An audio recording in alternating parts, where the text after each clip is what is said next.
Okay, in this review, I'll be reviewing this Brain Cube.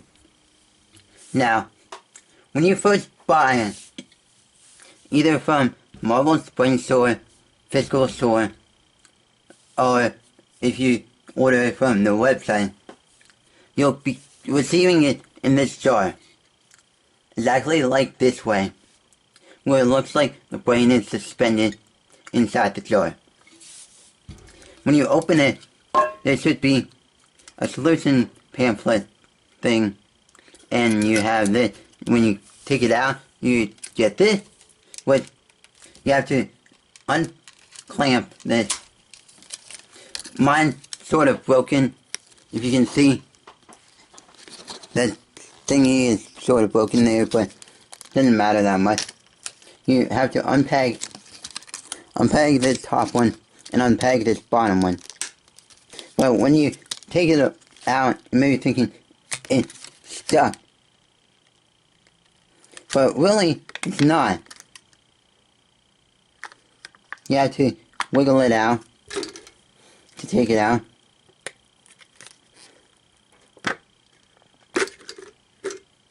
Yeah.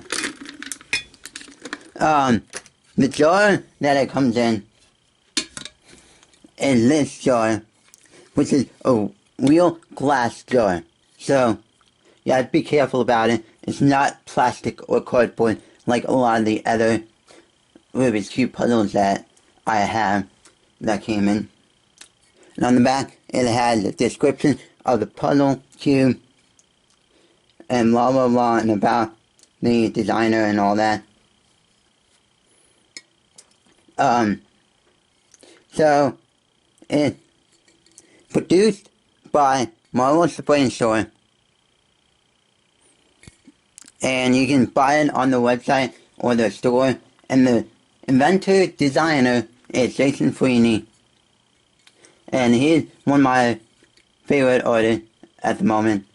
And he makes a bunch of other sculptures and works a lot like this one, which this type of art that you're seeing on the screen right now is one of his most famous types of art.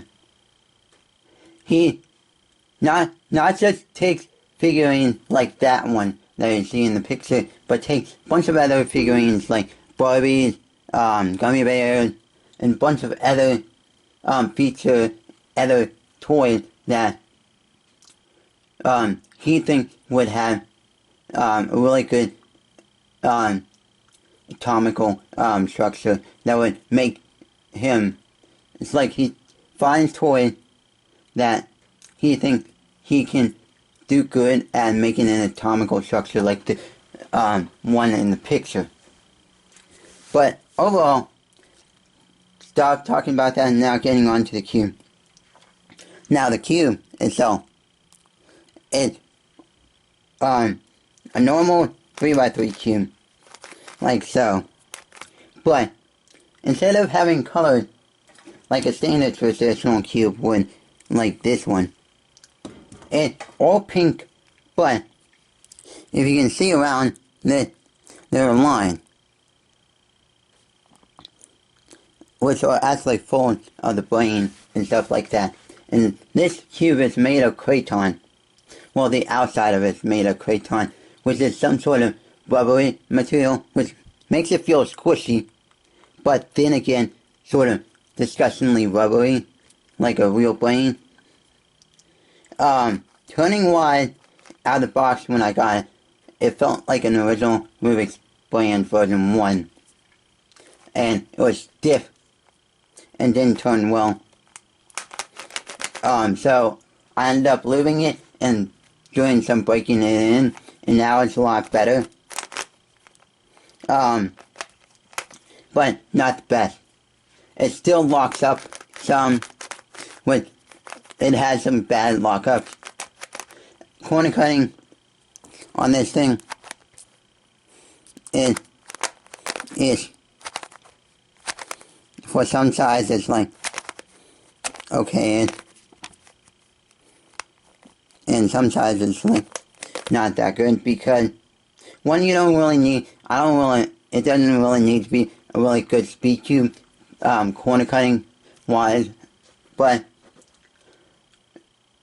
since Marvel's Brainstorm makes some awesome products and sells some awesome products that are not Marvel's Brainstorm type product, brand product, this should be much better product, because since if you buy this, you would have to pay $30 for this thing, and the jar alone is solid glass, real glass, and all that, and so you're paying like at least $20 for the jar and $10 for the cube. And the cube, for a puzzle like this one, which is marketed for everyone, I would think that it would be a much better turning puzzle, because I don't want, like, if I were to make a Rubik's Cube puzzle for everyone, I don't want it to be really bad turning, because no one wants to play around with one of these Rubik's Cube puzzles that has really bad turning. And second of all, if you can see this, where it's like this corner and this edge are not perfectly lined up, it's like this piece is it's not flat with the other pieces, and that's what's same with some of the other pieces, which that is another flaw that I would like to have fixed. But seriously, overall, this cube is a fun challenge. It did come with a solution booklet that I said earlier, but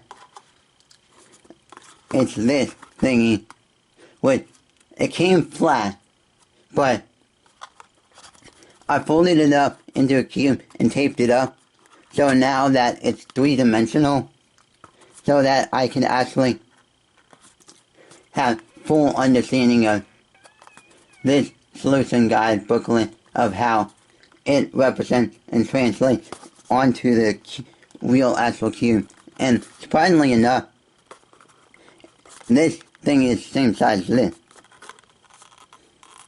Yeah. Which, this helped me a lot. This like I solved this about 4 or 5 times so far.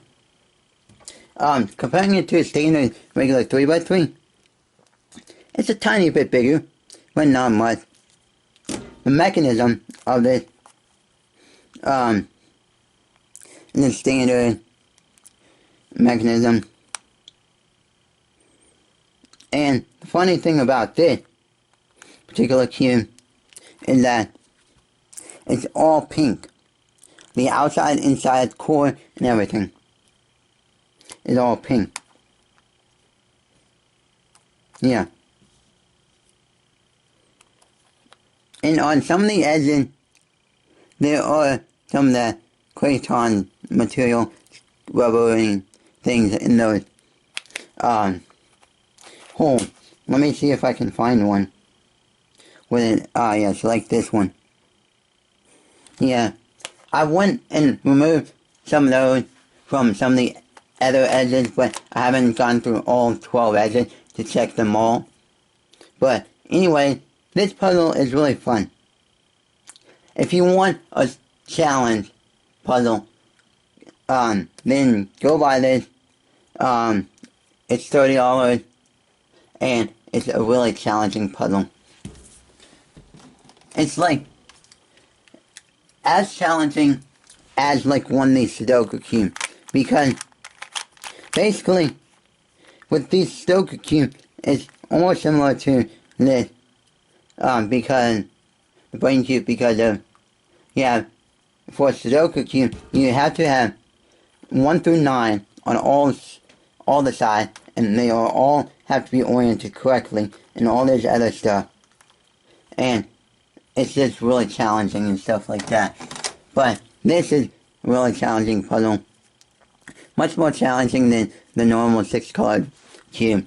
But overall, it's a really fun puzzle. If you're looking for a real challenge, go buy this.